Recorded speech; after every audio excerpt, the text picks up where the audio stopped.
Salam alaikum. D'abord, je tiens à vous remercier pour avoir accepté notre invitation autour de cette table ronde. Je tiens également à remercier les intervenants qui vont intervenir pour animer cette table ronde. Dont le sujet principal, c'est de parler de métier d'ingénieur et d'architecte. Alors, autour de cette table ronde, on a M. Dufour, qui est directeur de l'école centrale de Casablanca.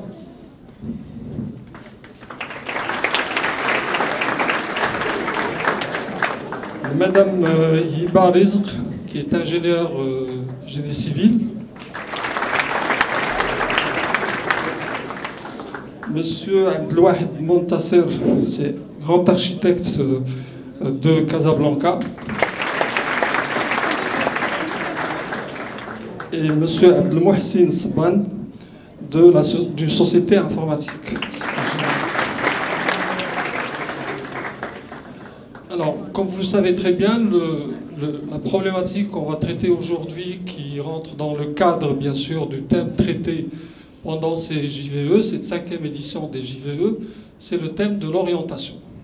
Et tout un chacun, comme on le sait, il a traité, bien sûr, ce problème, soit en tant que parent d'élèves, soit en tant qu'enseignant, soit en tant que futur, bien sûr, étudiant.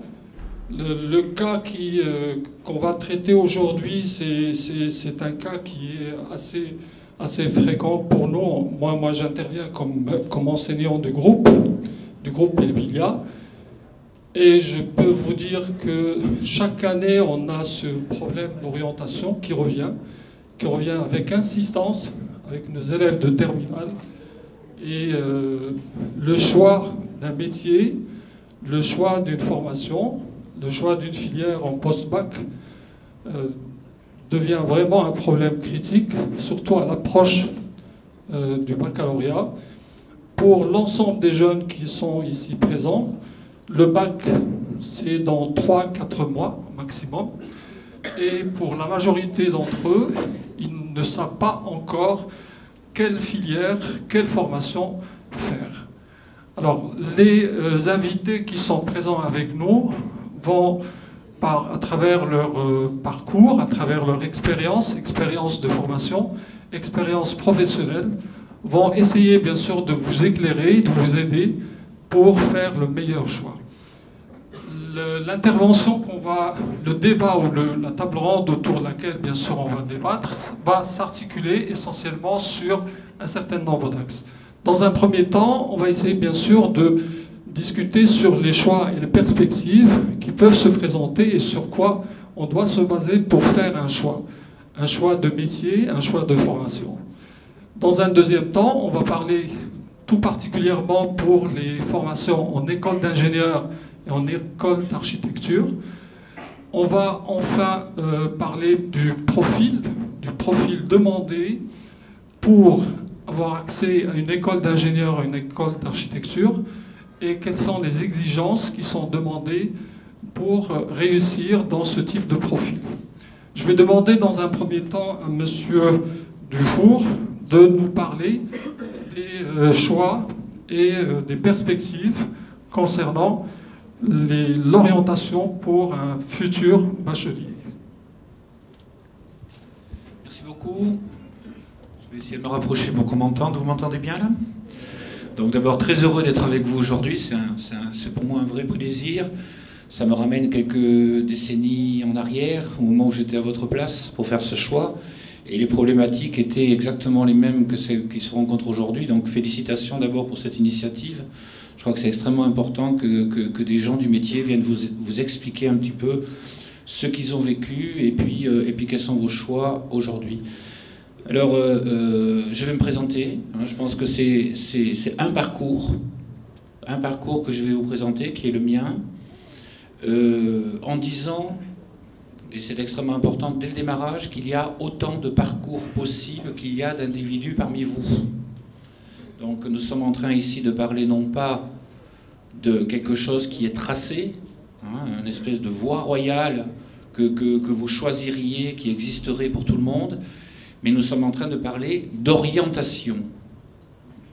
D'orientation, ça veut dire que on envisage un certain nombre de perspectives et vous allez choisir des orientations, pas en terminale un métier définitif. Je crois que c'est quand même quelque chose d'important. Alors mon parcours, bien, lorsque j'étais à votre place, j'étais dans une terminale scientifique, puisque je suis devenu ingénieur, je suis ingénieur centralien. Donc j'étais dans une terminale à l'époque C, qui est l'équivalent de votre terminale S. Puis je suis rentré dans des classes préparatoires aux grandes écoles, qu'on appelle mathématiques supérieures et mathématiques spéciales, qui sont deux années de préparation pour des grandes écoles scientifiques. À l'issue de ces classes préparatoires, où il y avait beaucoup de maths et beaucoup de physique, j'avais une passion pour ça, je suis rentré à l'école centrale et j'ai donc décroché un diplôme d'ingénieur de l'école centrale. Comme j'étais passionné par la recherche, j'ai à l'issue de ce diplôme fait une thèse, un doctorat de 3e cycle. Et donc après avoir décroché mon diplôme d'ingénieur, c'est-à-dire 5 ans après le bac, j'ai fait 3 ans supplémentaires, 3 ans de thèse, où j'ai travaillé sur un projet de thèse. Et donc je suis sorti, je dirais, avec un diplôme de centralien et un diplôme de doctorat de 3e cycle universitaire, 8 ans après le bac. Voilà. Donc à l'issue de ces 8 ans, j'ai intégré une entreprise. Donc j'ai eu 10 ans d'activité d'ingénieur en entreprise, une entreprise qui s'appelait Thomson, qui s'appelle maintenant Thales, où j'étais ingénieur recherche et développement, puis directeur de programme. Donc j'ai commencé une carrière d'ingénieur vraiment dans le monde économique, dans une entreprise. Et puis, plus de 10 ans après, j'ai souhaité revenir à des travaux de recherche, et donc je suis revenu dans une école, qui est l'école centrale de Marseille, où j'ai exercé une activité d'enseignant-chercheur et de professeur pendant un certain temps, avant, il y a 2 ans maintenant, de venir prendre la direction des programmes de l'école centrale de Casablanca. Donc aujourd'hui j'enseigne, je suis professeur. Vous voyez que j'ai travaillé dans l'industrie en tant qu'ingénieur, mais que j'ai changé aussi d'orientation, parce que des orientations, vous en avez une aujourd'hui, mais vous en aurez tout au long de votre vie, des orientations. Et ça, c'est quand même quelque chose que je voudrais dire ici, et c'est important peut-être de commencer par ça, pour vous montrer qu'on peut avoir des parcours dans lesquels on ne vous demande pas à 18 ans ou à 17 ans de dire ce que vous allez être toute votre vie. Ça serait terrible, ça, vous vous rendez compte? Si aujourd'hui on vous disait choisissez ce que vous allez faire pendant 50 ans. C'est pas vraiment réaliste. Donc ça, c'est absolument impossible. Vous êtes devant des orientations, mais ces orientations, vous en aurez régulièrement à prendre et à choisir. Voilà. C'est juste au préalable la présentation peut-être de mon profil. Je pense qu'on reviendra après sur les métiers d'ingénieur. Simplement, je voulais un premier témoignage pour vous situer, pour dire aujourd'hui ce qu'est votre choix aujourd'hui. Effectivement.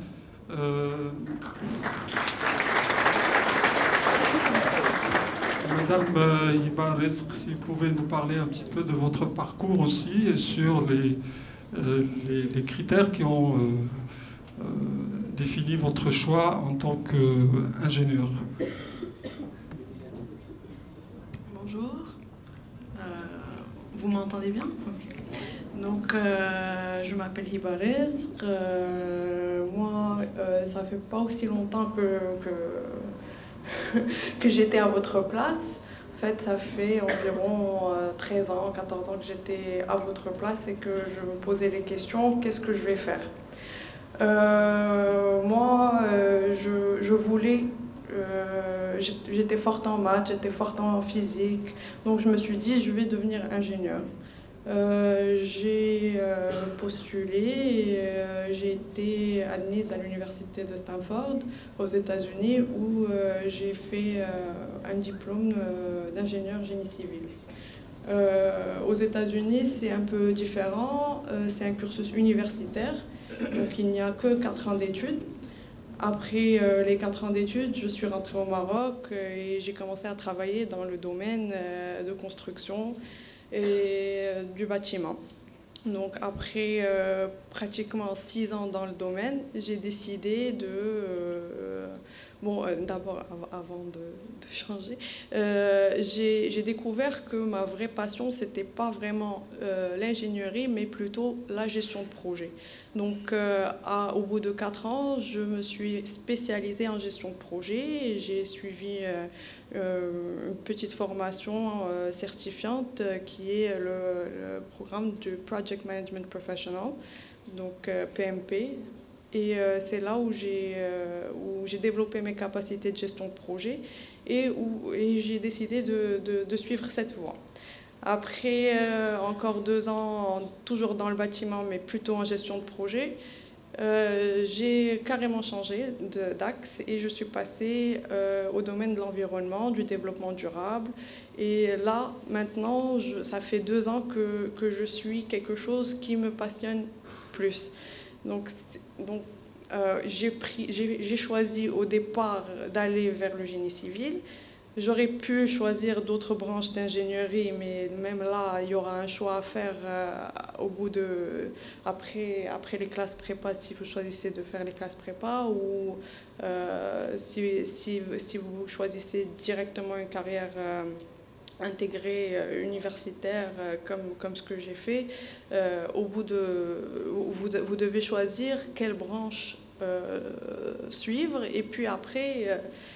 une fois dans le bain, vous allez voir est-ce que vraiment c'est quelque chose qui vous passionne ou pas. Et ce qui est important, c'est de trouver un métier par la suite qu'on aime faire. Parce que c'est là où on s'implique plus et où on profite plus de tous les jours. On apprend des choses qui nous intéressent et on est plus productif. Donc ça, c'est mon plus court. D'accord, merci. Monsieur Abdelmouhsin Sebouane. Merci, bonjour à tous. Je suis à la fois surpris et content de voir qu'il y a autant d'assistance aujourd'hui. Donc ça veut dire que la chose la plus importante, c'est que vous avez pris votre avenir en main. Et comme a dit M. Dufour tout à l'heure, notre avenir n'est pas tout tracé. Il faut chercher son chemin, il faut le trouver.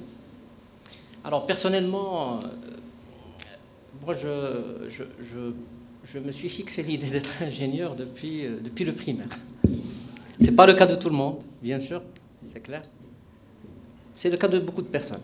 Alors, bien sûr, au primaire, je vais être sincère avec vous, je n'avais pas la moindre idée de ce que ça voulait dire. C'était juste... l'idée m'est venue d'après mes observations, d'après mon environnement familial, etc. Je ne savais pas du tout ce que ça voulait dire d'être ingénieur.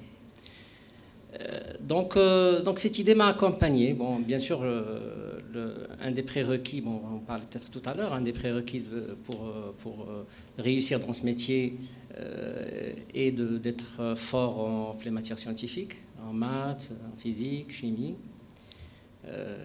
Donc exigence minimale. Donc c'était le cas, et puis donc j'ai obtenu mon bac, et puis j'ai fait les classes préparatoires. Et après, donc, je suis parti en France pour suivre un cursus d'ingénieur en informatique, en système d'information.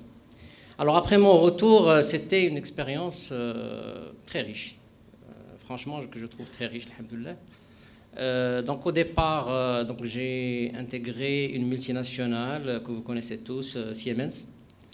Alors c'était une expérience d'à peu près 8 ans, et c'était absolument fantastique. Le nombre de choses que j'ai pu apprendre fin des 8 ans. J'ai fait presque le monde entier, j'ai vu beaucoup de choses, des échecs, des réussites, beaucoup de formations, etc. Donc ça m'a été vraiment d'un apport certain. Alors après Siemens, j'ai décidé de créer ma propre structure. Là, c'était à l'époque, vers l'an 2000, vous vous en souvenez certainement pas. C'était le début du boom du commerce électronique. Là, les sites qui prolifèrent partout aujourd'hui, sur lesquels vous pouvez faire des paiements électroniques en ligne, etc. À l'époque, c'était les balbutiements, c'était le début. Et donc, il y avait énormément de start-up, des sociétés qu'on appelait des start-up. C'était en général des jeunes qui démarraient des sociétés autour de ce métier. Et donc, j'ai décidé de profiter de la vague et de démarrer ma propre structure, ce que j'ai fait d'ailleurs. Et donc, le problème, c'est qu'après 2 ans, il y avait le 11 septembre. On travaillait en majorité avec les États-Unis, ils nous sous-traitaient des projets ici localement. Donc, vu le coût des ressources qui n'étaient pas très élevés par rapport au coût de ressources américaines. Et donc, il y a eu le 11 septembre et ça a fait tout foirer, malheureusement. Par contre, je ne dirais pas que c'est un échec, je dirais que c'est une expérience, c'est un feedback. Comme disent dans le domaine du coaching, il n'y a pas d'échec, il n'y a que du feedback. Chaque échec est un enseignement pour la suite, pour l'avenir. Et c'est comme ça qu'il faut prendre les choses. C'est-à-dire quand vous allez certainement pas réussir certaines choses dans votre vie, personne ne réussit tout dans sa vie. Si c'est le cas, prenez-le comme un enseignement précieux. Profitez-en. Il ne faut pas vivre dans le cadre problème, vivre dans le cadre plutôt feedback et aller vers l'avant. Donc après ça, j'ai fait à peu près 2 années dans le domaine de la monétique, donc tout ce qui est paiement électronique par carte à puce, donc les systèmes qui permettent de traiter tout ce qui est transactions électroniques via des guichets automatiques, via des TPE, choses que vous utilisez presque tout le temps. Dans une société spécialisée. Donc après ces 2 ans-là, j'ai presque fait le tour de ce métier. Ça devenait plus intéressant pour moi. Donc j'ai cherché. Moi, je suis toujours ma passion. C'est-à-dire que quand je suis plus passionné, je sais que c'est le moment d'arrêter. Et donc je change rapidement. Et là, j'ai intégré là où je suis aujourd'hui. Ça fait maintenant presque 13 ans. La société Omnidata en tant que directeur technique au niveau de la société. Donc là, effectivement, j'ai trouvé que mes valeurs correspondaient aux valeurs de ces sociétés-là. Et c'est très important, on va en parler peut-être, avoir l'occasion d'en parler tout à l'heure, mais c'est très important que vous vous sentiez en conformité, en alignement avec vos propres valeurs, là où vous êtes. Et donc ça explique mon plus long parcours aujourd'hui. Donc ça fait 13 ans que je suis directeur technique de la société Omnidata. Voilà. Merci. On va enchaîner avec M.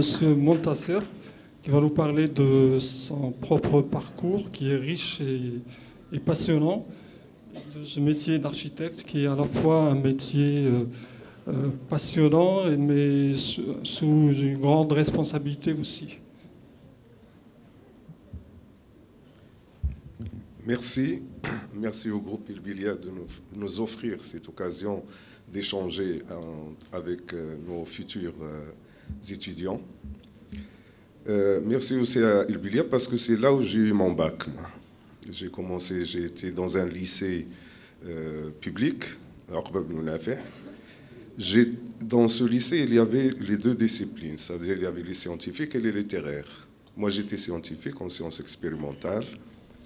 Mais j'avais un penchant pour la littérature et la poésie. Je séchais mes cours de sciences et j'allais aux cours de poésie, parce que c'était le même lycée. À la fin de l'année, je n'ai pas eu mon bac. Donc je commence par un échec.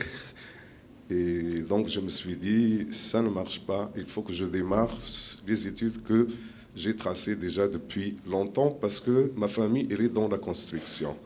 Donc le chemin était tout tracé. Mon père me parlait souvent des architectes, de l'architecture, je voyais leur travail, etc. J'ai dit quel est le meilleur chemin, donc je m'inscris à l'école Ilbilia pour passer mon bac, comme ça je suis sûr de l'avoir et d'aller faire mes études ailleurs. Donc voilà, je suis un produit de Ilbilia. Après, j'étais en France, donc il fallait chercher d'abord. Les inscriptions ne sont pas toujours faciles parce qu'il faut envoyer à plusieurs écoles et donc il faut savoir choisir les écoles. J'ai choisi l'école de Lille à l'époque parce que j'ai lu un peu, qui était une école d'avant-garde. Il avait un enseignement moderne et d'avant-garde. Et puis, je me suis dit, Lille, c'est bien, c'est une ville de travail, de charbon, mais elle est au centre de l'Europe. Donc Londres, il est à quelques kilomètres, Bruxelles, Amsterdam, etc. Donc, parce que je voyageais déjà bien avant d'obtenir mon baccalauréat, donc je me suis inscrit. Mais j'ai envoyé plusieurs inscriptions. Je me dis, il faut que j'aille faire quelque chose, si jamais je ne suis pas accepté en architecture, en attendant l'année d'après, parce qu'on pouvait le faire. Donc je me suis inscrit à la Sorbonne pour faire des études d'urbanisme, en attendant. Mais heureusement, j'étais accepté, et donc j'ai fait mes études. Les études d'architecture, évidemment, dans les écoles, on n'accepte pas, malheureusement, les bacs littéraires, alors que, pour moi, personnellement, un bac littéraire, il est beaucoup plus indiqué pour faire des études d'architecture qu'un bac sciences ou sciences expérimentales ou mathématiques. Mais toujours est-il, c'est uniquement pour vous dire la part des sciences humaines dans le métier de l'architecte, parce que l'architecte, il fait pour l'homme. Et donc son sujet, son centre de préoccupation, c'est l'homme. Et pour connaître l'homme, c'est à travers sa culture et à travers les sciences humaines. Nous avons beaucoup, dans cette école, nous avons effectivement eu un enseignement très axé. Bien entendu, il y a il y a la géométrie descriptive, il y a la résistance des matériaux, on manipule des formules et tout ça, mais tout ça, ça s'apprend. C'est pas quelque chose de très compliqué. Et donc après cela, il fallait faire quelque chose. J'étais aussi faire, après mon diplôme, parce que les études à l'époque, elles duraient 6 ans, avec quelques stages pendant le cursus. Et j'étais à Berlin-Ouest à l'époque faire les études artistiques, des beaux-arts, section design d'intérieur. Mais en même temps, j'ai travaillé dans quelques cabinets d'architecture, des agences. Et après, je suis rentré au Maroc et hop, on m'a, dans le cadre du service civil, et on m'a nommé directeur du centre de formation des cadres techniques du ministère de l'Intérieur ici à Casablanca, où j'ai passé 3 années. Et puis après, donc, j'ai décidé de me détacher de la fonction publique pour ouvrir mon agence à Casablanca. Cela fait maintenant 28 ans que cette agence existe. Elle est connue sous le nom de AWM. Et donc, ce parcours n'était pas facile parce que, comme vous savez, pour accoucher d'un projet, c'est une histoire qui dure des nuits et des jours. Et c'est pour cela que j'ai déjà dit dans cette salle ou une autre à Ilbilia, au futur bachelier, que quand on choisit de faire des études d'architecture, il faut qu'on soit en bonne santé. On travaille la nuit, on travaille le jour, on travaille 18 heures par jour, des fois on ne dort pas par moment parce qu'on est dans l'action et on ne peut pas arrêter. Puis on a des délais et voilà. Donc l'architecture, c'est des études qui durent très longtemps, 6 ans, voire 7 ans. La moyenne, c'est 8 ans. Mais après, il y a l'autre école, c'est l'exercice du métier. L'exercice du métier, souvent, les bons architectes, ils démarrent à produire, à concevoir des bâtiments, des quartiers, des villes, à partir de 35 ans, 40 ans. Parce qu'il faut pour qu'ils atteignent vraiment la maturité. Maintenant, je vous expliquerai un petit peu comment ça se passe dans les écoles d'architecture au Maroc et ailleurs dans la discussion. On reviendra sur ce point. Alors, je voudrais revenir vers M. Dufour pour nous parler un petit peu du métier d'ingénieur et de la formation qu'on donne à ces futurs étudiants et futurs élèves ingénieurs. Oui, merci beaucoup. Alors, d'abord le métier, puisqu'il faut peut-être savoir ce qu'on fait quand on est ingénieur. Le métier d'ingénieur est un métier très ancien. Il a plus de 2000 ans. Je voudrais quand même le dire, parce que on pense à l'ingénieur aujourd'hui, mais c'est quelque chose qui a plus de 2000 ans. Vous avez subi certains d'entre vous qui se rappellent leur cours de mathématiques, le théorème de Thalès.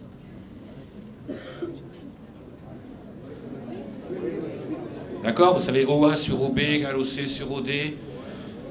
Ça, Thalès, 6e siècle avant notre ère, donc il y a genre 2600 ans, c'était l'un des premiers ingénieurs. C'était un ingénieur. Pourquoi il fait OA sur OB égale OC sur OD, si ce n'est pour ennuyer les élèves des collèges et des lycées? À votre avis? Ça sert à quoi de faire ça quand on est un ingénieur il y a 25 siècles?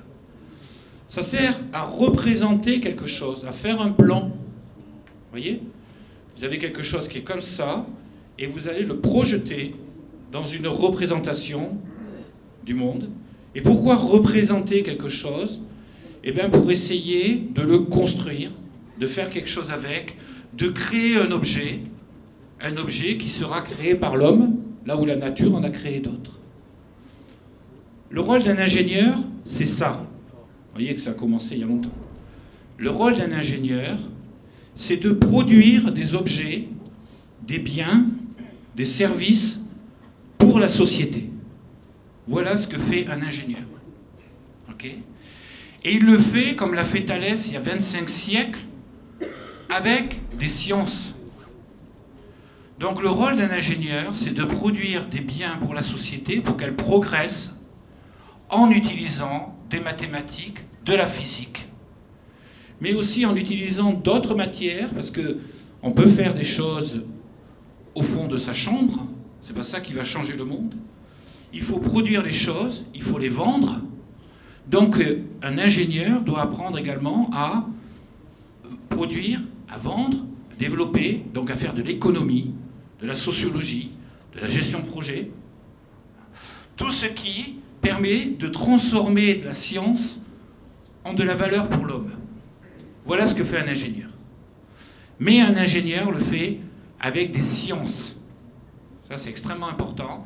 Donc, si vous n'aimez pas les sciences, ne faites pas ingénieur. Ça, c'est vraiment important. Que l'on commence par ça. Si vous n'aimez pas aujourd'hui les sciences, si vous n'avez pas aimé le théorème de Thalès... Ah, j'aurais pas dû dire ça. Mais si vous comprenez mieux maintenant à quoi sert le théorème de Thalès, eh bien à ce moment-là, il y a probablement un intérêt à aller vers le métier d'ingénieur. Donc l'ingénieur produit des choses pour la société. Pourquoi est-ce qu'il y a maintenant... Alors il y a... Comment devient-on ingénieur? Je vais le dire rapidement. Il y a dans le système, je dirais, marocain et français, et puis après on parlera du système anglo-saxon qui est assez différent. Donc il y a dans ce système-là deux façons de devenir ingénieur, mais la principale, la plus grande, celle qui forme le plus d'ingénieurs, ce sont le système des grandes écoles. Bien. Donc un système des grandes écoles, il y a toujours 2 ans de préparation, ce qu'on appelle les classes préparatoires, même si certaines écoles ont ce qu'on appelle des classes préparatoires intégrées. Vous connaissez ça? Je pense. Ok, donc je peux aller vite.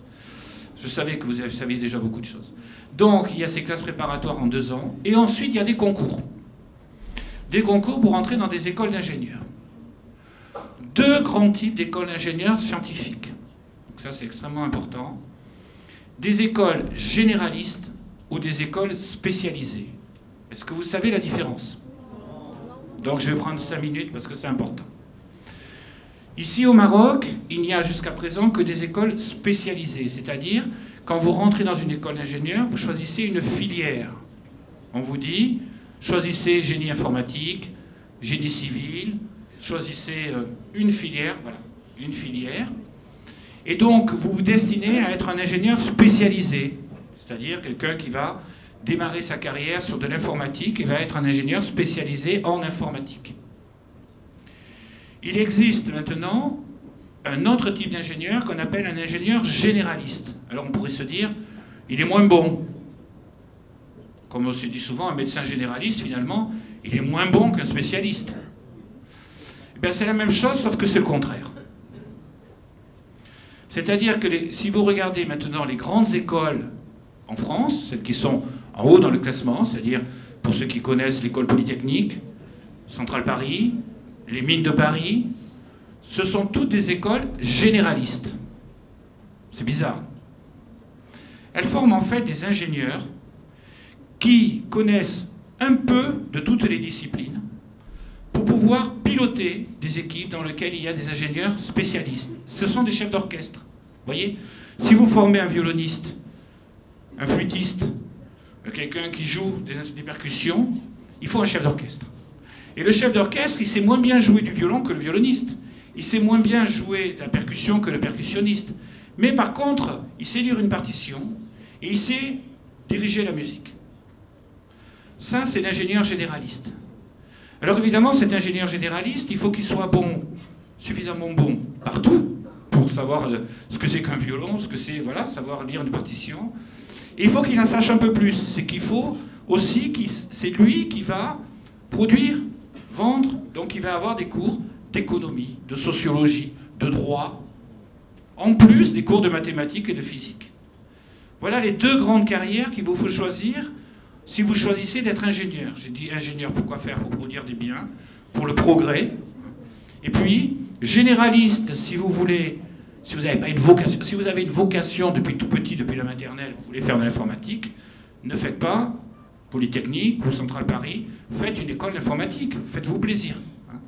Mais si vous avez l'envie d'être un acteur du monde en produisant des biens avec des équipes que vous allez piloter, faites une formation d'ingénieur généraliste.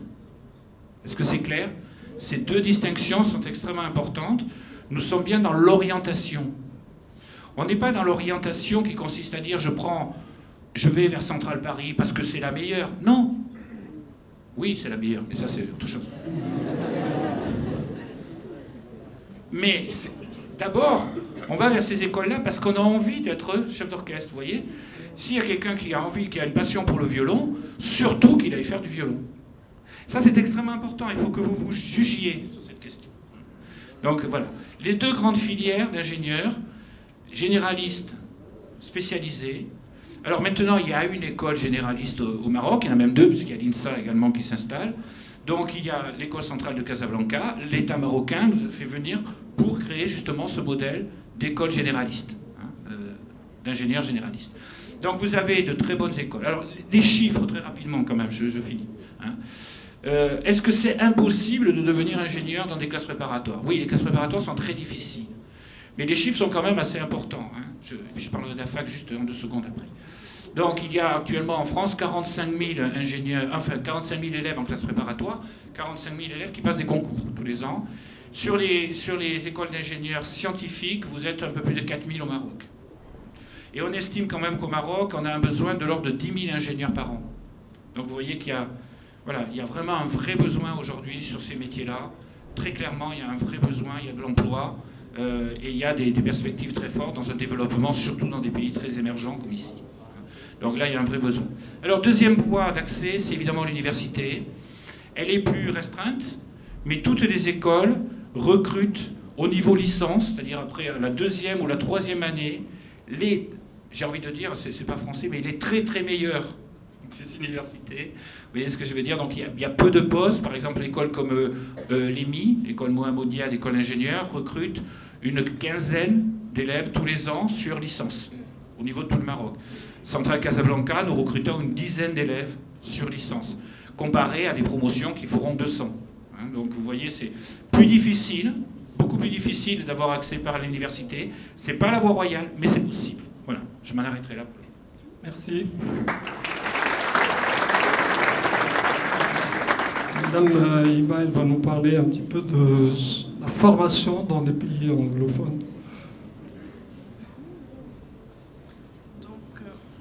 Formation d'ingénieur. Les formations, oui.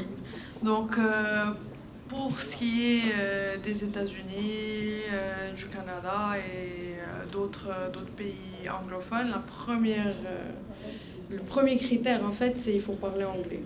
Donc, si vous avez déjà pris au sérieux vos cours d'anglais, que peut-être vous prenez des cours d'anglais à part, et que vous avez déjà un certain niveau d'anglais, là c'est beaucoup plus facile d'accéder au système anglophone. C'est compliqué, mais c'est pas impossible d'entamer une carrière, enfin des études aux États-Unis sans connaître, sans avoir la maîtrise de la langue. Mais là, vous perdrez du temps en démarrage pour apprendre la langue et puis après pouvoir appliquer. Déjà, les cours d'ingénierie sont très compliqués dans la langue que vous maîtrisez. Si vous devez suivre des cours en anglais, c'est encore plus compliqué. Moi, j'avais déjà le volet anglais avant de partir aux États-Unis. Et quand même, des fois, il y a des profs qui viennent d'Allemagne, qui ont un accent très, très, très, très lourd et il faut essayer de les comprendre. Des profs qui viennent de Chine, d'Inde. Donc, c'est des accents très, très difficiles parfois à comprendre, même pour des personnes qui parlent couramment anglais. Donc, déjà, il y a ce volet. Par contre, le cursus, c'est universitaire. Donc, on rentre pour un programme de 4 ans. Au début, aux États-Unis, on ne vous demande pas de connaître exactement ce que vous allez faire. Donc, on vous donne du temps pour aller essayer des cours et vous orienter en essayant des choses. Donc, rentrer dans un cours de génie civil en première année pour voir est-ce que c'est quelque chose qu'on veut faire ou pas. Donc il y a cette flexibilité.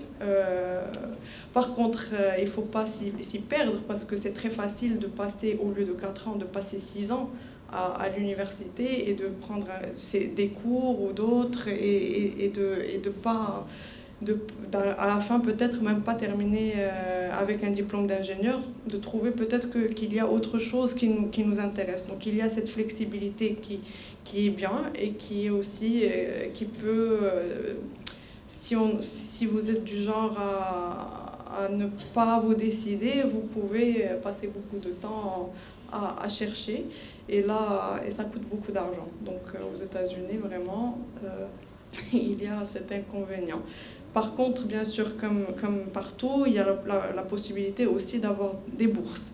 Donc, dans mon cas, j'ai pu accéder à une bonne université avec une bourse, mais là, à votre âge, je travaillais beaucoup, beaucoup, beaucoup. Et aussi, pour accéder aussi aux États-Unis, c'est pas juste les cours. Il y a des écoles américaines cherchent un petit peu un profil complet. Donc si vous faites d'autres activités, la musique, du sport, autres, ça c'est des choses qui peuvent vous ouvrir les portes pour les grandes écoles américaines, puisque les profils qui sont recherchés sont un petit peu différents. Ils donnent un petit peu plus d'importance à qui vous êtes comme personne. Pas seulement vos notes, mais d'accord, voilà, les notes, beaucoup de personnes peuvent avoir cette moyenne, cette bonne moyenne, mais qu'est-ce qui fait la différence entre une personne et une autre? C'est qu'est-ce que cette personne fait en parallèle. Donc ça, c'est très important pour vous, pour découvrir qu'est-ce que vous aimez, qu'est-ce que vous pouvez faire pour pousser vos capacités aussi. Et d'un autre côté, ça montre que vous pouvez faire plusieurs choses à la fois. Et ça, c'est quelque chose que j'ai trouvé dans mon parcours très, très important, de pouvoir faire beaucoup de choses à la fois. Et c'est quelque chose, dans le métier, on se retrouve, on ne travaille jamais sur une seule chose. C'est très compliqué de trouver le job là où on va venir et faire la même chose tous les jours, tous les jours, tous les jours. Le métier d'ingénieur, c'est pas du tout ça. Tous les jours, on a de nouvelles questions, de nouveaux projets, de nouvelles choses. Donc on est tout le temps en train de découvrir de nouvelles choses et notre formation ne s'arrête pas le jour où on prend le diplôme. Tous les jours, on est en train de continuer à à développer notre formation, de développer notre personne. Et puis, c'est des expériences particulières qu'on vit qui reviennent nous aider dans notre métier. Donc, voilà. Merci. Monsieur Soban, la formation au métier d'ingénieur informaticien, est-ce qu'elle est toujours d'actualité comme il y avait 15 ou 20 ans? Et comment? Avant d'y arriver, je vais parler dans la continuité de ce qui a été dit là tout à l'heure. C'est un aspect qui est quand même important pour vous, je pense que c'est pour ça que vous êtes là. C'est donc que faire après le bac? Comment je vais m'orienter? Comment je vais pouvoir me trouver mon chemin? Alors, je pense que la meilleure option dans l'environnement ici au Maroc pour vous, c'est de faire classe prépa après le bac, si vous voulez devenir ingénieur.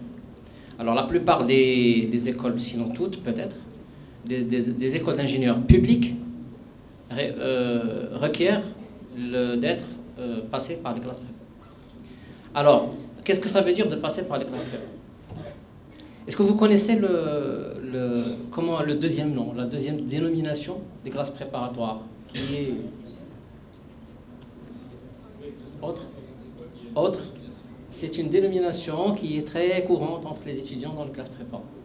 Est-ce que quelqu'un sait comment ça? Hein? Maths sup, maths spé, autre chose, qui est très indicative de... Il y a effectivement 5 demi, etc.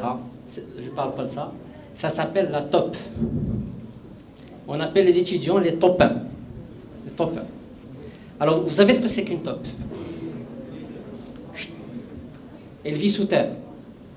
Ça ne remonte pas à la surface. Hein. Donc, ça vous donne à peu près une idée de ce que c'est. Hein. Alors, c'est beaucoup de travail, les classes prépa.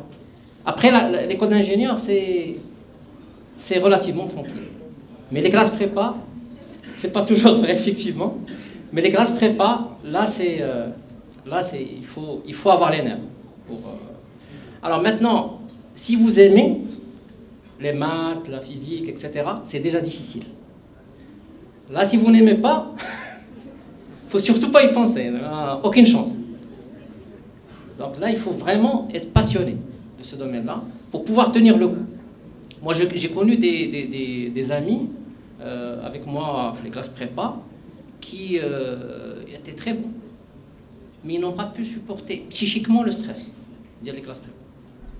Donc là, il faut vraiment être solide psychiquement, être préparé à ça surtout. Donc il faut aimer et être préparé à affronter Alors, bon, on a fait le bac, le secondaire, le bac, etc. On était très bons, on se considérait très bons en maths et en physique. Et là, en classe prépa, pour la première fois, on commence à avoir des 2 et des 3. Alors, imaginez le stress, imaginez ce que c'est.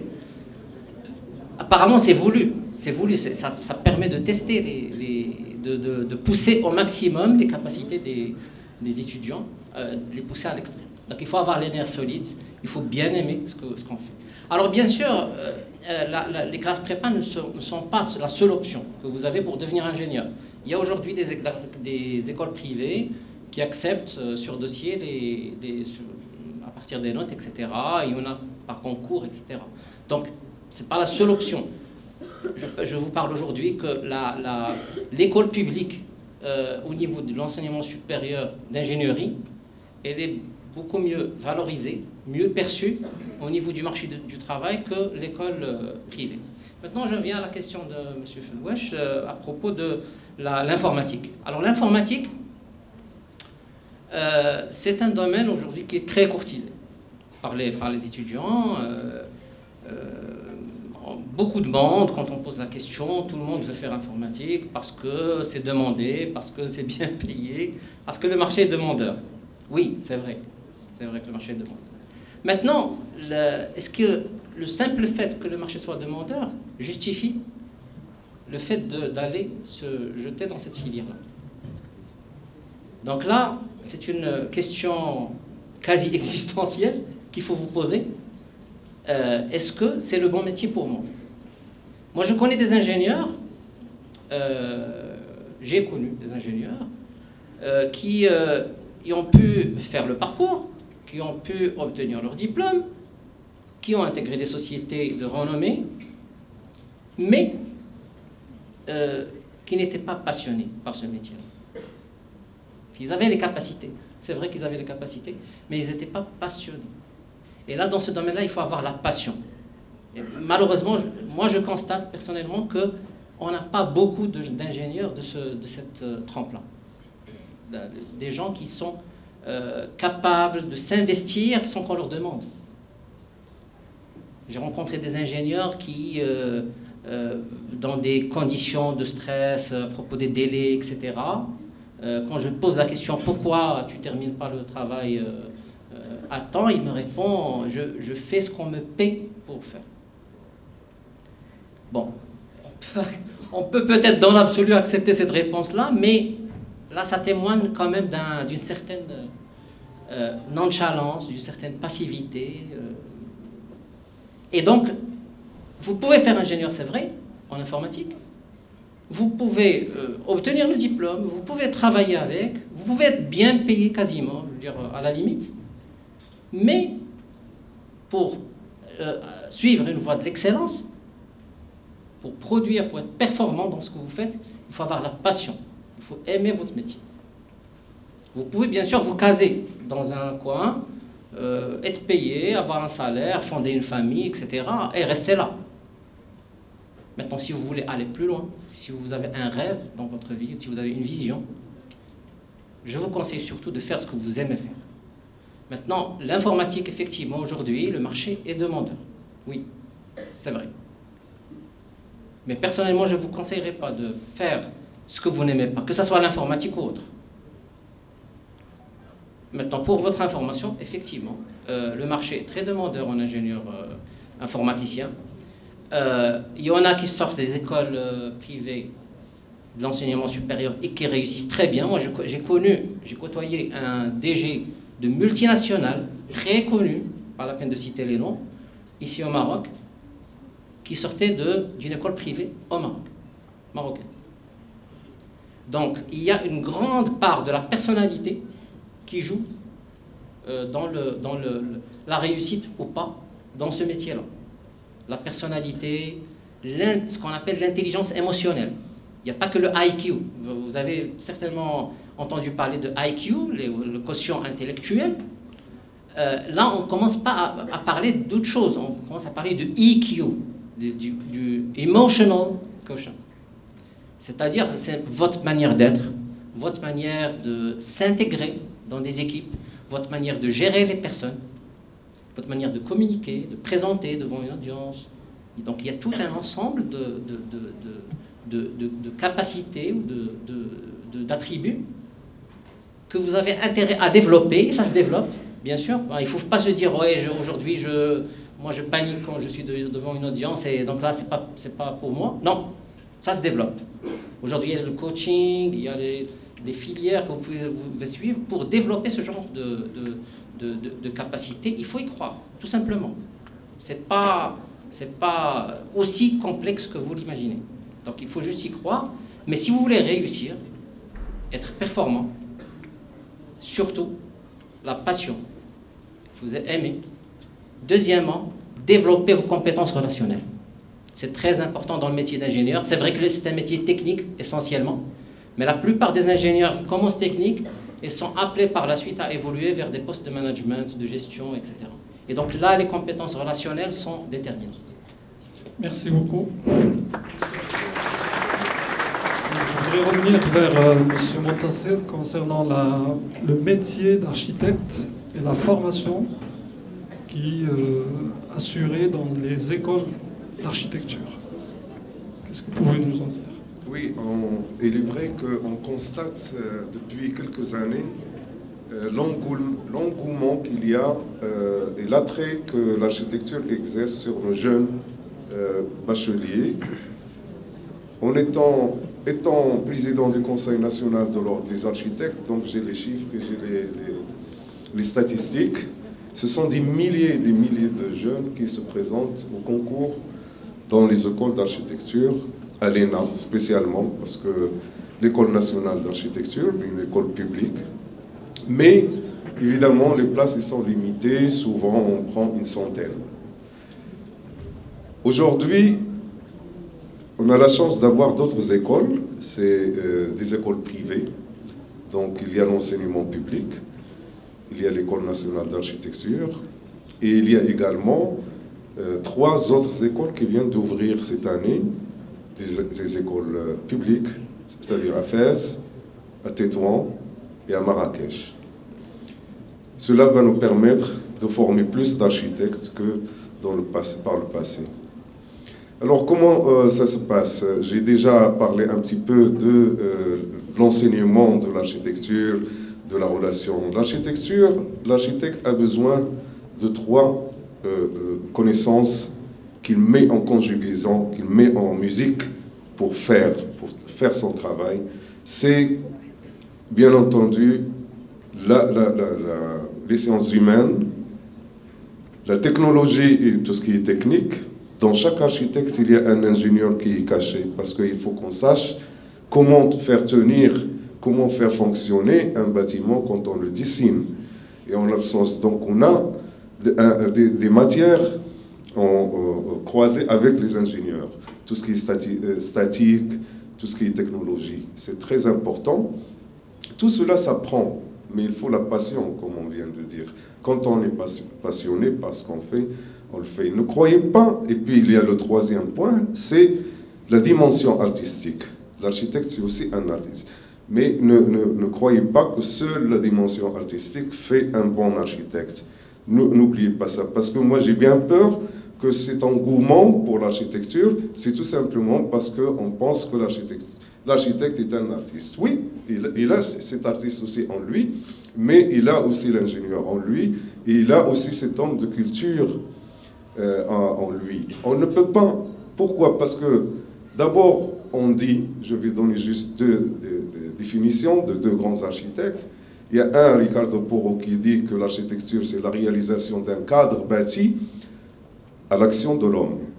Un cadre bâti poétique, la réalisation d'un cadre bâti poétique à l'action de l'homme. Et Le Corbusier, il dit que l'architecture, c'est le jeu magnifique sous la lumière, etc. Donc, pour résumer, et effectivement, le premier ne mentionne pas l'homme, le premier mentionne l'homme, le deuxième ne le mentionne pas. Parce qu'on ne peut pas construire, ne serait-ce qu'un habitat, qui soit individuel ou collectif pour un Ivoirien, de la même manière qu'on le fait pour le Marocain. Ce sont 2 cultures différentes, ce sont 2 climats et 2 milieux différents, et ce sont 2 cultures différentes. C'est très important de le comprendre. Et c'est ça la base qu'on vous donne dans une école d'architecture. C'est l'approche, comment, et la méthode, comment approcher Il y a d'autres contraintes, les difficultés des sites. Des fois on construit en montagne, des fois on construit en plaine, des fois on construit sur de l'eau, tout simplement. Venise est une ville qui est construite sur de l'eau. Et donc il est responsable, il a une lourde responsabilité par sa mission qui projette un dessin pour les hommes et les femmes pour qui il dessine et pour qui il conçoit ces projets. Donc ces études, ils durent... en ce moment, nous sommes en train de travailler sur la mise en norme, sur les normes internationales de l'École nationale de Rabat et les autres écoles qui viennent d'ouvrir, à savoir licence, master, doctorat. Les études d'architecture peuvent s'arrêter au niveau licence. Et donc, on a un diplôme de collaborateur d'architecte, ou alors de master, et dans ce cas-là, on est architecte. Mais cela ne donne pas l'accès à l'exercice de la profession. Il faut qu'il y ait des stages. Nous sommes en train de travailler, comme en France, par exemple, il y a le HMO. Ils font un stage de 6 mois, et puis ils reviennent soutenir présenter ce qu'ils ont fait pendant ce stage, avant d'avoir l'habilitation et pouvoir signer leurs œuvres. Maintenant, les études d'architecture, tous les architectes ne vont pas forcément construire. Les études d'architecture ouvrent plusieurs chemins, plusieurs pistes. Il y en a qui font du cinéma, il y en a qui font du design, il y en a d'autres qui font les gestions de projets dans le privé, il y en a qui font l'enseignement. Ceux qui font le doctorat, souvent, ils sont destinés à l'enseignement quand ils le désirent, bien sûr. Et il y en a qui travaillent pour l'industrie. Donc les chemins sont multiples parce que quand on voit aujourd'hui, moi je signe 120 en moyenne autorisations d'exercer par an. On va dire c'est beaucoup, mais seulement ce qui nous attend, ce qu'il y a à faire, c'est aussi énorme. Et aujourd'hui, nous sommes en train de travailler pour que chaque école d'architecture, à part l'enseignement fondamental, le tronc commun entre toutes ces écoles, c'est d'avoir pour chaque école une spécificité. Il y a l'école de Tétouan qui pourra peut-être travailler sur tout ce qui est patrimoine, Marrakech sur tout ce qui est, par exemple, architecture de terre, etc. Et ainsi de suite, pour ne pas former les mêmes architectes identiques comme un clonage. L'architecture, aujourd'hui, l'architecte, et depuis toujours, l'architecte a toujours existé, depuis qu'il a commencé à faire son premier abri, sans avoir fait des études. L'architecture et l'architecte doivent s'adapter. Regardez ces derniers temps, et il y avait un événement marquant, c'est le COP 21, c'est le réchauffement climatique. Et tout ce qu'on a à faire en tant qu'architecte, parce que les plus grands pollueurs, ce sont les bâtiments et les villes. Plus que les voitures et plus que les usines. Parce qu'ils consomment beaucoup trop d'énergie, parce qu'ils sont inadaptés à leur climat. Aujourd'hui, nous sommes amenés à réfléchir, à développer d'autres manières de faire, à relire notre passé, parce que nos ancêtres, que ce soit au pôle Nord ou au pôle Sud, ils se sont adaptés à leur climat, donc allez voir pourquoi, comment, etc. Et comme je dis toujours, l'architecture de demain ne sera plus celle que nous connaissons tous aujourd'hui. Merci. Merci.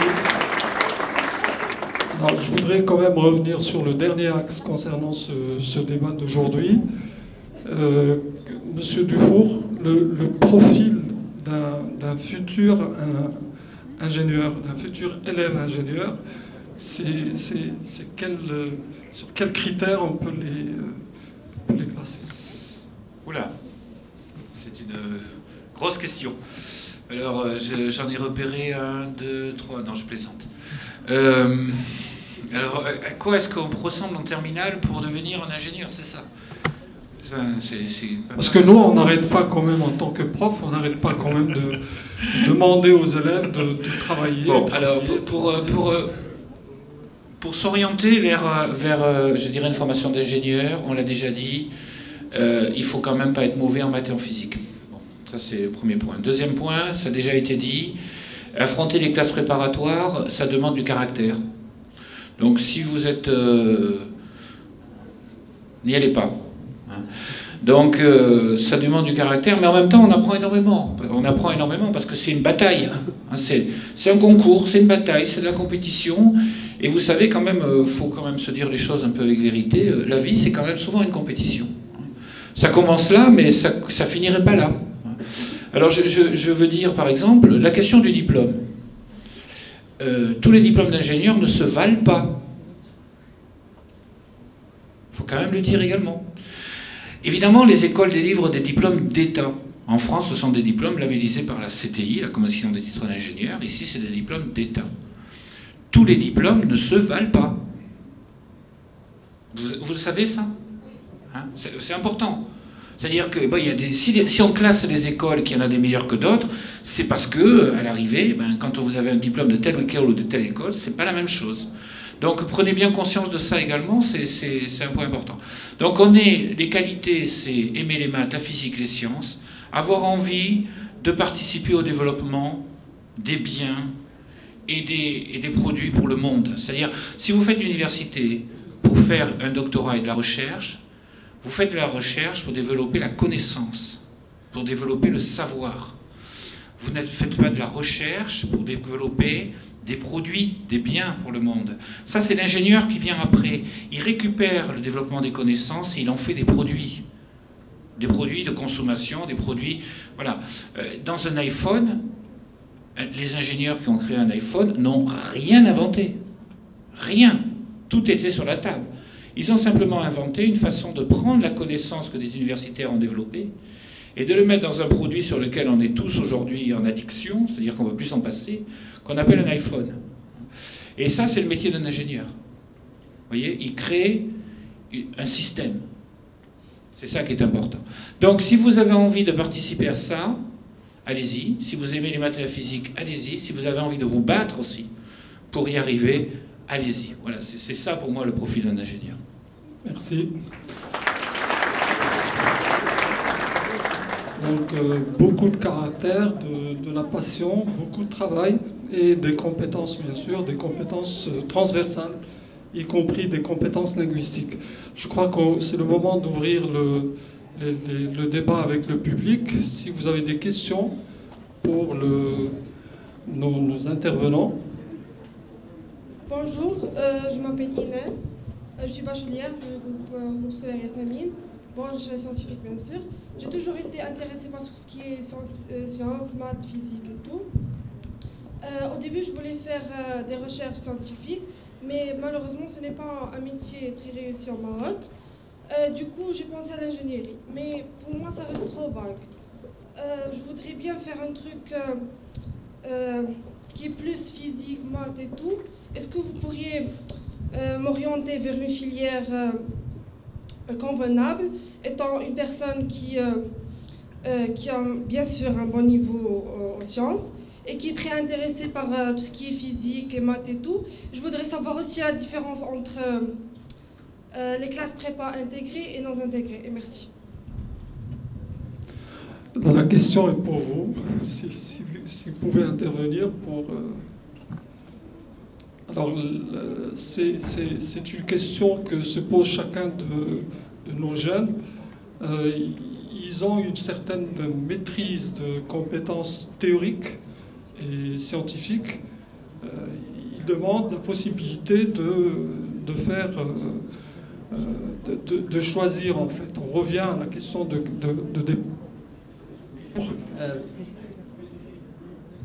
Je vais donner quelques éléments de réponse si je comprends bien la question. Vous parlez de discipline, de maths et de physique. Et là, on parle de métier. Si vous êtes ingénieur, que vous rentrez dans une entreprise, vous n'allez pas, si vous voulez être recruté, vous n'allez pas dire à l'entreprise « je suis bon en maths ». Elle s'en moque, l'entreprise, que vous soyez bon en maths. Elle va vous dire « qu'est-ce que vous en faites de vos maths ?» Okay. Donc, la formation que vous allez suivre, c'est celle qui permet de transformer les disciplines maths et physique en quelque chose pour la société. Vous voyez? Ça, c'est peut-être la meilleure définition de ce qu'on peut dire sur l'enseignement supérieur. L'enseignement supérieur va transformer les disciplines que vous vivez aujourd'hui en compétences pour les entreprises ou pour la recherche. La question, telle que je la comprends, je n'ai pas bien compris pourquoi vous n'aviez pas envie de faire de la recherche. Je n'ai pas compris. Ce n'est pas un métier très réussi au Maroc. La recherche, elle est internationale. Hein, d'accord? Donc, ça veut dire, si vous exercez de la recherche et que vous produisez des publications de rang A, vous pouvez aussi l'exercer ailleurs. Je veux dire... bon. Mais la recherche, elle s'intéresse aux mathématiques et à la physique en tant qu'elle. Voilà. Est-ce que vous aimez les maths et la physique comme maths et physique, ou est-ce que vous avez envie d'utiliser les maths et la physique pour en faire quelque chose dans l'ingénierie? C'est ça la bonne question. Vous voyez, c'est ça la bonne question qu'il faut que vous vous posiez. Pas de vous dire qu'est-ce qui est mieux, réussi, pas réussi. Vous pouvez rater votre carrière d'ingénieur dans un pays où il y a beaucoup d'ingénieurs et réussir votre recherche dans un pays où il y a peu de recherche. Ça dépend de vous. Ne regardez pas les choses trop autour, d'abord, dans l'orientation. Ne les regardez pas trop tôt, les choses qui sont autour de vous. Hein, regardez d'abord ce qui est en vous, ce que vous avez envie. Vous voyez? Je crois que c'est ça la bonne question. Chaque chose en son temps. Voilà.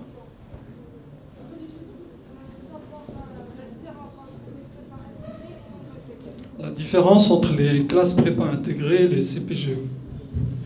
La classe prépa intégrée est à moindre risque, mais ça veut dire que vous faites forcément l'école dans laquelle vous rentrez.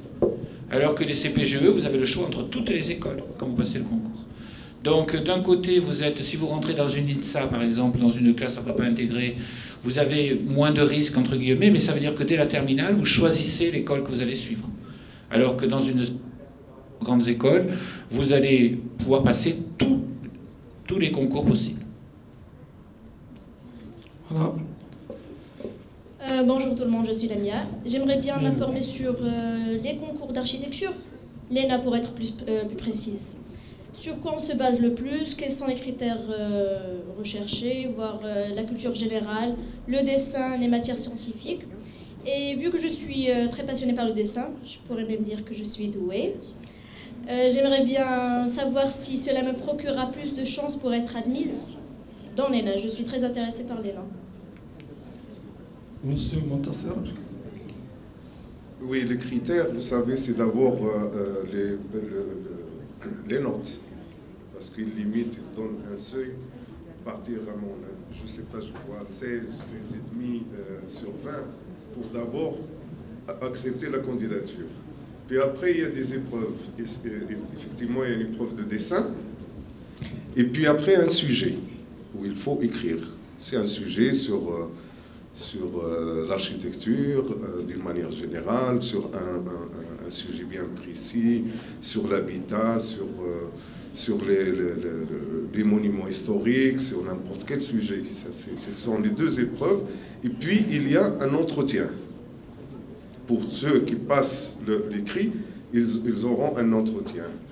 C'est malheureusement, je ne trouve pas que cette manière est la plus juste, mais comme il y a beaucoup de demandes, ils sont obligés Mais ce que je n'ai pas dit tout à l'heure, c'est que l'architecture ne s'enseigne pas seulement au Maroc. On peut aller faire des études d'architecture à travers le monde. Un autre point que je n'ai pas dit, l'anglais, c'est important, parce que toutes les publications, presque à 80%, sont en anglais. Voilà, merci. Merci.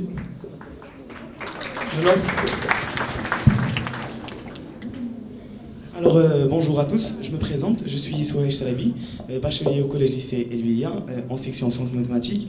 Alors, j'ai deux questions. La première, après 3 ans de formation dans une grande école d'ingénierie, est-ce qu'une réorientation vers le management, la gestion, s'impose pour être soi-disant embauchable? Parce qu'on peut voir que la plupart des parcours d'excellence se terminent par des études en finance, management, tout ce qui concerne l'économie. Et ma deuxième question, c'est comment choisir ses prépas, gérer ses vœux, et sur quelles caractéristiques se base la sélection des élèves. Merci. Merci. Monsieur Sman. Pour répondre à votre question, donc, il y a un aspect important qu'il faut comprendre, surtout pour les étudiants qui viennent de sortir de l'école. J'ai vu pas mal de débutants donc, qui viennent avec le cartable sous la main, timides, etc., qui veulent tout de suite faire du management au départ. Et ça, je pense que c'est quelque chose qui n'est pas très réaliste pour un débutant. Hein. Même avec un cursus de formation. Parce que le métier de management, c'est un métier principalement de terrain. Ce n'est pas une formation que vous avez suivie qui va vous donner les ficelles de ce métier-là. C'est un métier qui s'apprend sur le terrain, avec l'expérience, avec les difficultés, avec tout ce que vous vivez en tant qu'ingénieur débutant. Donc c'est quelque chose qui vient après. C'est vrai que les formations du style PMP, par exemple, vous donnent les outils, les outils de travail. Mais pour être manager, il faut l'être dans son plus profond être. C'est-à-dire que, premièrement, il faut aimer le relationnel avec les gens. Il faut aimer gérer les difficultés. Il faut avoir le tempérament, la trempe d'affronter les conflits. Quand il y a des conflits entre équipes, quand il y a des... Et il faut avoir des compétences de communication pour communiquer avec le partenaire, avec les sous-traitants, le client, etc. Donc c'est énormément de difficultés, le métier de manager. C'est pas aussi simple. C'est vrai que c'est valorisant, ça paraît valorisant. Mais dans le quotidien, c'est un métier qui est très éprouvant. Très, très éprouvant. Stressant. Donc c'est pas quelque chose que, à mon sens, vous pouvez faire dès la sortie de l'école. Et ce n'est pas quelque chose qui s'enseigne. Donc vous n'allez pas suivre 5 jours de formation et sortir manager. Ça, il ne faut pas trop compter là-dessus. Madame Iba, vous voulez ajouter quelque chose? En ce moment, dans mon travail, je suis amenée à recruter des jeunes qui viennent de sortir des écoles. La question management, ce n'est pas vraiment un critère de sélection. Le profil de la personne, au départ, en tant qu'ingénieur, vous allez passer par quelques années de travail technique, quelle que soit la branche que vous choisissez, quelle que soit l'entité que vous allez intégrer, que ce soit une entreprise de construction ou un bureau d'études ou je sais pas, une société d'informatique. Au début, vous n'aurez pas tellement d'opportunités pour prendre des décisions, pour choisir un petit peu qu'est-ce qu'on va faire, pour voir le client. Non, au début, vous mettez en pratique ce que vous avez étudié, et c'est pour ça qu'on vous recrute. C'est parce que au début, quand on est jeune et qu'on vient de sortir de l'école, on a encore beaucoup d'énergie et beaucoup de dynamisme, et ça commence à partir avec le temps. Et c'est là où on commence à développer les autres aspects de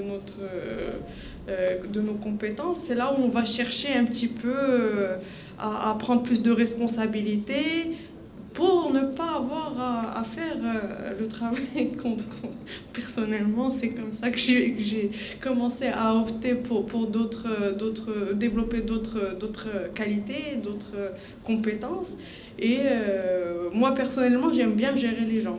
Mais ça, c'est quelque chose que j'ai appris après les premières années où j'ai dû travailler 18 heures par jour, week-end, soir. Et ça, c'est quelque chose qui est inévitable. Par contre, après les 5 ou 8 premières années d'expérience, là, si vous voulez avancer, c'est là où peut-être il faut rentrer dans un cycle de formation continue ou revenir vers un MBA. Au début, quand on sort de l'école d'ingénieur, on a plein d'idées, on a des petits cours de gestion de projet, mais ce n'est pas vraiment ça la réalité du terrain, et on peut pas vraiment comprendre ces formations tant qu'on n'a pas exercé, tant qu'on n'a pas travaillé au moins quelques années pour bien comprendre qu'est-ce que c'est qu'une entreprise, déjà. Quand on rentre dans une entreprise, là, on comprend un petit peu comment les mécanismes, comment ça marche, la hiérarchie, les rôles, les responsabilités, les deadlines, et puis le côté financier carrément, parce que ça, c'est un point qu'on découvre en tant qu'ingénieur. On découvre ça dans le domaine du travail, alors que bon, d'autres spécialités, ils étudient ça et ils commencent par là. Donc voilà, ça c'est un petit peu... On va rajouter peut-être une dernière question. Oui, s'il vous plaît, il faudrait poser la question au Nidata. Après. Je suis Radid. Je voudrais poser la question à propos... Vous avez parlé d'informatique en général. Aujourd'hui, dans le milieu d'informatique, vous êtes en tant qu'embaucheur. Vous connaissez très bien que l'informatique se divise en plusieurs filières. La sécurité, le big data, le développement, la programmation. Aujourd'hui, quelle est la filière qui embauche le plus et où le Maroc a vraiment des besoins? Dans quelle filière a vraiment besoin et dans quelle filière il faut vraiment se développer et il faut vraiment innover et créer aujourd'hui au Maroc pour avoir peut-être un bon poste et bien payé, et aussi pouvoir être passionné, innover, créer. Merci. Bien. Alors, je constate que vous êtes très bien informé. Ça, c'est un très bon point pour vous. Effectivement, l'informatique, c'est un terme générique, mais qui cache derrière plusieurs filières, plusieurs disciplines. Et donc, si vous me demandez aujourd'hui de vous dire un peu quelles sont les tendances sur le marché, que ce soit mondial ou marocain, parce qu'en général, le marché marocain suit. On n'est pas vraiment à la traîne de plusieurs années. On est vraiment quasi à jour. Bon, on a peut-être 3 ans, 4 ans de décalage entre l'apparition des nouveaux concepts et leur arrivée ici au Maroc. Donc on n'est pas vraiment à côté de la plaque. Alors maintenant, quelles sont les tendances aujourd'hui mondialement? Donc il y a plusieurs tendances qui sont très marquantes et que vous pouvez constater pour certaines d'entre elles vous-même. La première tendance, c'est le mobile. Aujourd'hui, le mobile, donc tout ce qui est appareil portatif, téléphone, tablette, etc., ça explose littéralement au niveau mondial. Il y a aujourd'hui beaucoup plus de personnes qui ont un téléphone portable que de personnes qui ont un compte en banque. Aujourd'hui, on a presque 100% de couverture en téléphone portable, presque. Hein? On voit des personnes à la campagne, sur un âne avec un téléphone portable. La pénétration en termes de bancaire, il y a juste 5 ans ou 6 ans, on était à peu près à 30%. Aujourd'hui, on est à 55%. Donc, c'est juste pour vous dire l'importance aujourd'hui de cette tendance de mobilité. Donc aujourd'hui, la plupart des ingénieurs que nous recrutons sont amenés à travailler de près ou de loin dans ce domaine-là. Ça, c'est la première tendance. La deuxième, c'est ce qu'on appelle le cloud. Ça, par contre, vous êtes moins exposé à ce genre de concept. Pour faire simple, pour essayer de vous expliquer le concept, c'est qu'auparavant, les entreprises, pour pouvoir monter un système de gestion de l'entreprise, ils étaient obligés de faire tout un investissement pour acquérir l'espace, pour acquérir la bande passante, je veux dire le réseau, pour acheter le matériel, pour acheter le logiciel, le service, donc les entreprises qui vont permettre d'installer et de faire dérouler ce logiciel, en formation, etc. Donc c'est un investissement lourd. C'est une barrière d'entrée très lourde. Alors aujourd'hui, les mêmes possibilités s'offrent avec une redevance quasi négligeable, une redevance mensuelle. C'est-à-dire qu'il y a aujourd'hui des entreprises, des méga-entreprises, qui installent toute cette infrastructure-là au niveau d'Internet, le logiciel de gestion, etc., tout est installé au niveau d'Internet, et toute cette plateforme-là est exploitée par ces entreprises, c'est-à-dire toutes les sauvegardes de données, ainsi de suite. Tout ça se fait à leur niveau. Donc, l'utilisateur n'a qu'à se plugger sur le système via Internet. Il n'a besoin que d'un browser, rien d'autre. Donc, toute la gestion derrière est prise en charge par donc des entreprises qui font ce qu'on appelle de l'infogérance de votre métier. Donc, la barrière d'entrée aujourd'hui pour créer une entreprise, aujourd'hui, on commence à parler d'entreprise plug and play.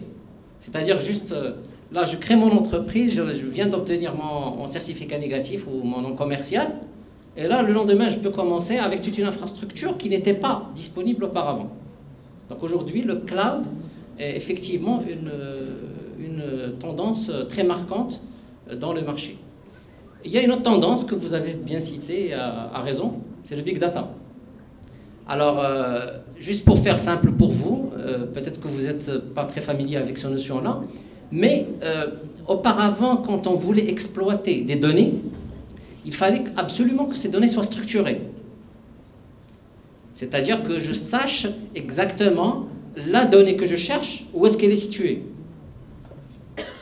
Donc, je peux, quand je veux par exemple stocker une base de données de personnes, ben, je vais structurer cette base de données de manière à ce que je puisse accéder à ces données-là, tout en connaissant la structure de ces données.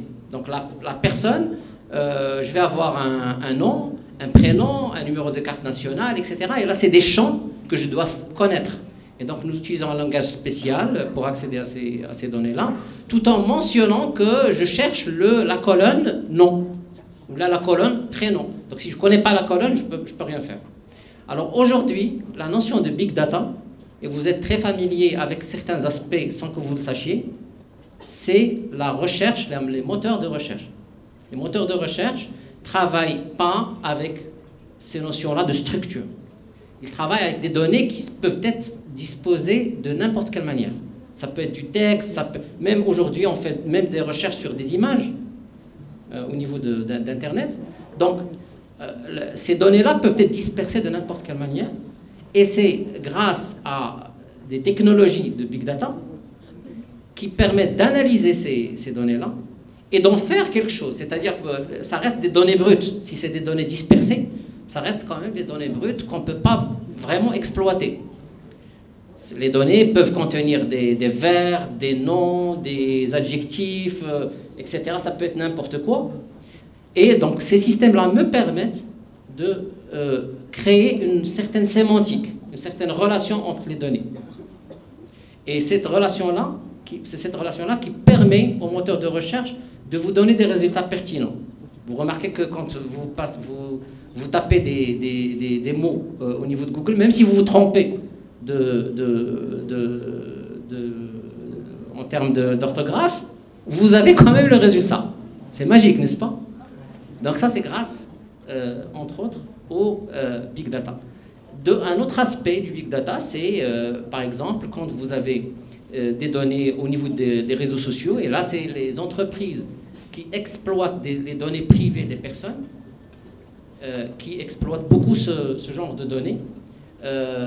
Tous les sites auxquels vous vous abonnez gratuitement, ils ne vous donnent pas ça pour la couleur de vos yeux, ils vous donnent ça pour exploiter vos données privées. Donc vous êtes le produit de ces entreprises-là. Vous êtes le moyen de gagner de l'argent pour ces entreprises. Donc, quand ils vous offrent quand vous vous abonnez chez ces entreprises-là, elles n'hésitent pas à aller se connecter sur les profils Facebook, sur les profils LinkedIn, sur Google+, etc., pour récolter le maximum d'informations sur vous, et sur vos tendances, sur vos habitudes de consommation, sur vos habitudes, de vos préférences. Et donc c'est pour ça que vous êtes parfois surpris quand vous rentrez sur un site ou là sur votre compte Facebook, que vous avez une pub sur quelque chose que vous aimez. Et pourtant, vous n'avez jamais indiqué à Facebook votre préférence. Mais il arrive quand même à détecter ce genre de... Alors aujourd'hui, c'est une technologie, effectivement, qui est en tendance, en vogue aujourd'hui, dans le monde informatique. Donc, si vous voulez choisir une filière, il est de préférence que vous vous orientiez sur un de ces aspects-là. Merci. Alors, je crois qu'on va terminer par dernier conseil. Monsieur Dufour, si vous avez un dernier conseil à donner à ces jeunes. Le conseil, c'est que vous rentrez dans un processus d'orientation. C'est pas une étape clé, il n'y a rien d'irréversible dans ce que vous allez choisir maintenant. C'est un processus qui petit à petit va se nourrir. Je réponds d'ailleurs à la question qui avait été posée. Si vous faites des classes préparatoires à une école d'ingénieur, vous pouvez très bien faire de la recherche après, vous voyez par exemple. Il n'y a rien d'irréversible. Et après, même après votre diplôme, une carrière c'est très long. Il se passe beaucoup de choses. Toutes les orientations sont possibles. Il y a beaucoup d'opportunités. Donc surtout, relâchez la pression.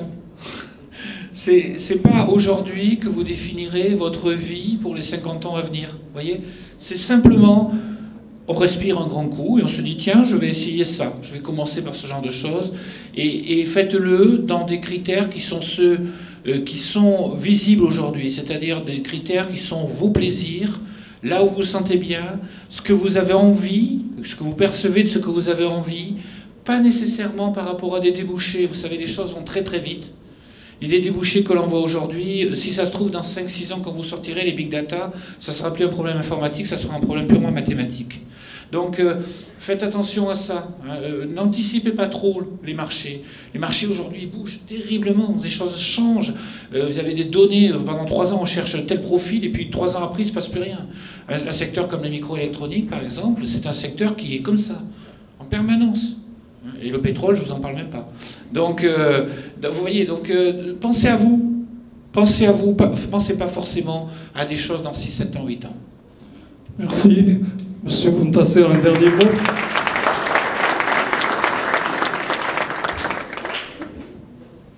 Le seul conseil que j'aimerais donner, c'est quel que soit le choix que vous faites, que ce soit l'informatique, l'ingénierie, l'informatique c'est aussi l'ingénierie, ou la poésie ou l'architecture, soyez des gens brillants et passionnés par ce que vous faites, parce qu'aujourd'hui la compétition elle est absolument difficile. Vous savez que l'architecture aujourd'hui, par exemple, suite à un décret qui vient de sortir, ça fait 2 ans, que tous les projets de l'État passent par le biais d'un concours d'architecture. Pour gagner un concours d'architecture, c'est idem pour les autres profils. Hein. L'ingénierie, c'est la même chose, c'est des appels d'offres, c'est des références, c'est des choses. Soyez allés vers l'excellence, soyez brillants dans ce que vous faites. C'est tout, merci.